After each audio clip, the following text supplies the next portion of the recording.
Hello everybody, and welcome back once again to the Genetics Lecture Series. This series is all about making genetics understandable and enabling families so they can talk about genetics with their healthcare providers. My name is Drew Eco, and today's lecture is going to be focused on how we build our pedigrees. We already talked about what a pedigree or family tree is, but being able to make your own is incredibly important, so we're going to cover the rules on them and how it's done. Before we get to that, I want to remind you that the only wrong question is the question not asked. So please don't be afraid to leave your questions below. With that said, let's review the topic of Lecture 5. Last lecture, we covered direct-to-consumer testing, or DTC testing. These have become really popular through companies that offer two primary groups of genetic tests, health and ancestry. Different companies offer different combinations of each, but it allows you to select what information you would receive from a genetic test. It's important to remember that they cover many of the positive aspects in their advertising campaigns, but they don't always explicitly cover the potential negatives. These DTC companies are great because they provide a low-cost opportunity to gain more insight into your own genetic makeup.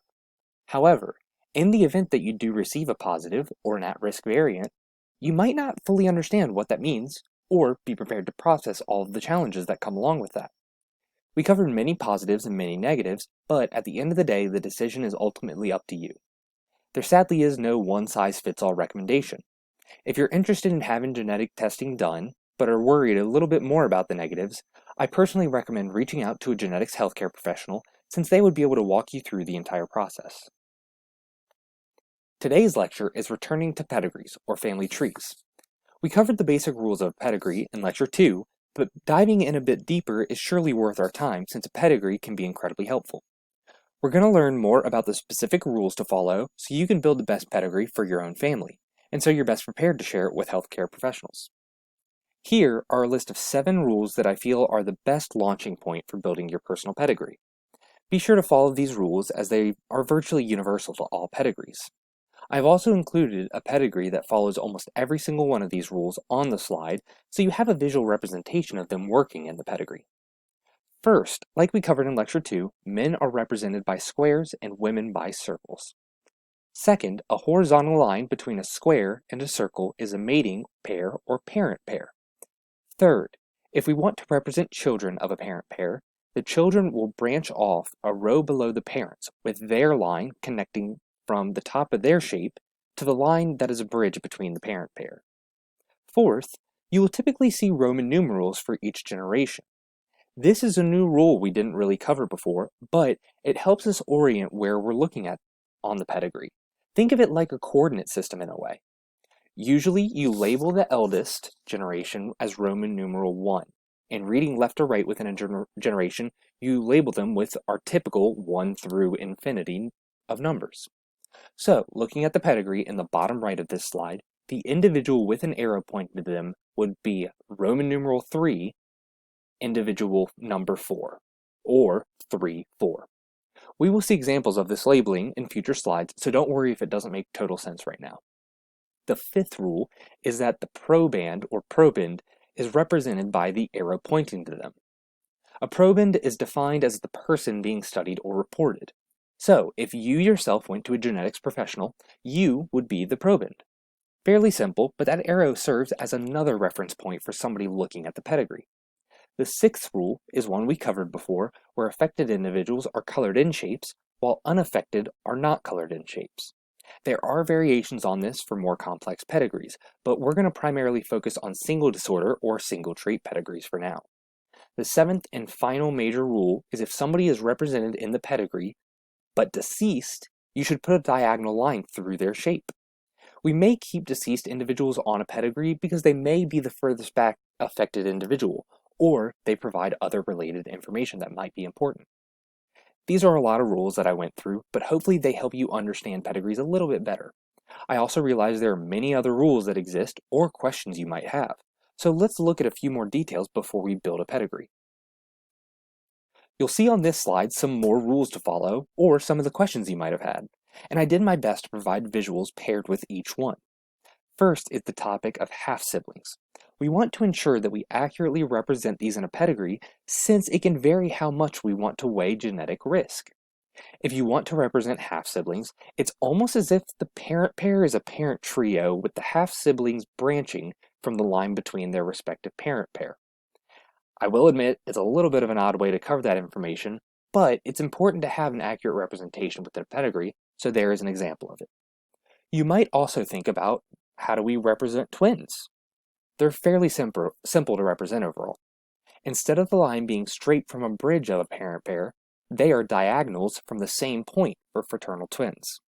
This is because they're more likely to have identical environmental influences, thus increasing how impactful their genetics are. If they are identical twins, there's also a representation with a bridge between the two twins. I have not personally seen this example in a pedigree, but it's understandable to show them in this way since they share all of the same exact genetic information. What about if you know your distant relative had 3 children, but you don't know how many were boys and how many were girls? Well, they are represented by diamonds. Sometimes we even save space on really big pedigrees by just putting a number inside shapes that have commonalities.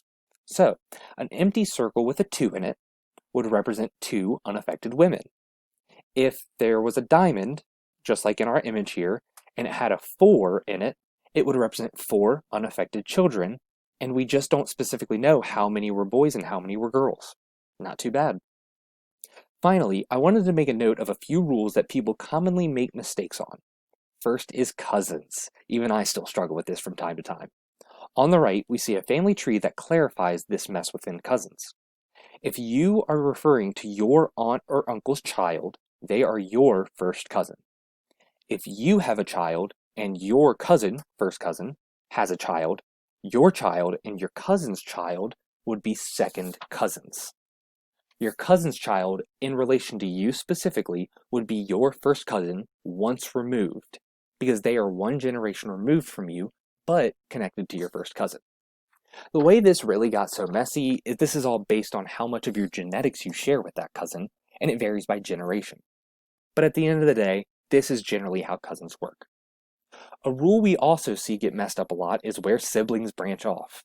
We will look at my pedigree in a moment, so it'll hopefully be a little bit more clearer, but make sure you don't make a mating pair represented as siblings, or vice versa, siblings as mating pairs. It's all about where you connect the shapes. I will admit, we do see inbreeding from time to time in pedigrees, particularly from pedigrees centuries ago, but if it's not the case in your pedigree, it might be an embarrassing mistake when showing a genetics professional. Finally, many people forget to label the proband. This is a tiny detail, but it helps professionals know where you are as a simple frame of reference, kind of like a coordinate system, like we discussed earlier. So always remember your arrow. Now that we know how a pedigree works and the rules to follow, let's build my pedigree. I'm going to focus on my maternal family, or my mother's side of the family. Once we build this full pedigree, I'll even show how it changes when we show my family being affected by a trait. First, we have to show where I am. Since I'm a male, I'm a square on the pedigree. And since I'm the proband, we need to put that little arrow that I mentioned. Now, I'm kind of boring, so we don't really need to worry about siblings because I don't have any siblings. I'm an only child. So, one quick note before we continue on to the rest of my maternal side of the family. You can currently see the labeling of Roman numeral 3 along with the number 1, or what I will be saying as 3-1. This shows that I am on the 3rd generation level of this pedigree, and the first in this generation row on the pedigree. Before we continue on, I will admit that the software I'm using organized this in its own particular way, but I am actually not the oldest of my generation. So just be aware that only because somebody is listed as the 1 on their generation level doesn't necessarily mean that they're the oldest. Next, we're going to add my parents, Mr. and Mrs. Wico. Note that my father is the square on the left and my mother is the circle on the right. We don't see a line leading to the top of my dad's square, but that doesn't mean he just appeared out of nowhere. Remember that we're just not looking at all the available information. We can see that my mom is connected to a line from above her, and since we're focusing on her family, let's reveal her parents and siblings. First, we're going to look at her parents. Note that I'm calling them my maternal grandmother and maternal grandfather, because they're my mother's parents. If they were my father's parents, they would be paternal grandparents. Also note that they are labeled as 1-1 and 1-2, meaning they are the eldest generation in this pedigree. Now let's continue on with my mom's siblings. Now we have her siblings, revealing the rest of the second generation in the pedigree. My mom's brother, Uncle L, and my mom's sister, Aunt B, are shown here. This is how you would represent your own aunts and uncles in the pedigree if you were the proband. Before I continue, I do want to note again, the software that I used to make this pedigree is a little weird. It decided to not actually include my aunt married to Uncle L and my uncle married to my Aunt B. I did actually put the information for them in, it just decided to not show them in the pedigree. But this is why simply writing your pedigree out on a piece of paper, with a pencil and paper really, is sometimes easier than using software. Now we're going to add all of my first cousins. You can see that my Aunt B has 4 children, 2 boys and 2 girls, and my Uncle L has 3 children, all boys. I mentioned earlier that the labeling of Roman numerals and numbers doesn't always follow the eldest of each generation being first, but instead just goes left to right. In my family, my cousin D is actually the eldest, but he's labeled as 3-6, while I am 3-1. Overall, this is how you build a pedigree. This does a good job of showing myself, my parents, and my extended family. Now we will move on to see how it changes when we show a trait that we are affected by in my family. As we discussed, affected people are represented by colored-in shapes, while empty shapes represent unaffected individuals. If you look at this pedigree, you see that 4 out of the 8 grandchildren are affected, but nobody else. I'm going to give you a brief moment to pause the video here and think about why this pedigree may be a little misleading in this current state. Go ahead and pause the video here for a second and think about it. So what did you come up with? Well, we may be missing important information with some of these affected individuals, because 3 out of the 4 affected don't have both their parents showing. If the parent not pictured is affected, and we can't see them, that's a lot of information missing. Now, I will admit that even in this case, it doesn't reveal too much. My uncle married to Aunt B is affected, but that still leaves myself and 2 of my first cousins unexplained as to why we are affected. What's going on here? The reality is this scenario is left-handed people in my family.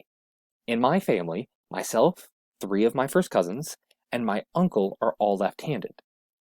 It's not exactly a totally genetic trait, but it does have some influence from genetics. What you also don't see here is my grandfather was one of 16 children. Some of them were siblings, some were half-siblings, but out of all of them, 5 were left-handed. Now that helps actually explain a little bit more as to how this pedigree is like this. But just imagine if this was a genetic disorder instead. That information would be incredibly useful to have on this pedigree, especially if we were talking to a genetics professional. Pedigrees can be great for mapping out generations, even when there's not a condition present. On the right, we once again see the royal family and their inheritance of hemophilia, a genetic disorder that prevents blood clotting. Mapping out this pedigree has allowed the royal family to figure out that future generations of royals won't be affected by this disorder, with all the way on the left being the British royal family as we know them today, and all the way on the right actually being the Spanish royal family. As for the pedigree on the left, this is Cleopatra's pedigree. In ancient Egypt, inbreeding was very common since they wanted to keep their bloodline quote-unquote pure. So this is an example of what we can surely say is an interesting pedigree. Instances of inbreeding are denoted by double bridges between a mating pair. Sadly, that information took up almost all of our time for this week's lecture. We could definitely look at other examples of pedigrees, such as from TV shows from Game of Thrones, for instance, but we will have to save that for another lecture. In the meantime, I suggest you use the information from today's lecture to try and draw out your own family tree. By trying to draw it out yourself, it will help you get more comfortable with the material as well, and how the rules work. Next lecture, we will be exploring genetics and pop culture. We'll go over what they got right and what they got wrong, and even try to connect it to what we discussed in previous lectures. If anything at all is unclear from this presentation, please don't hesitate to leave a comment below. We want to help in any way possible, and we know that making a pedigree can be a bit of a challenge. However, I hope you enjoyed this week's lecture, and thank you so much for joining me again.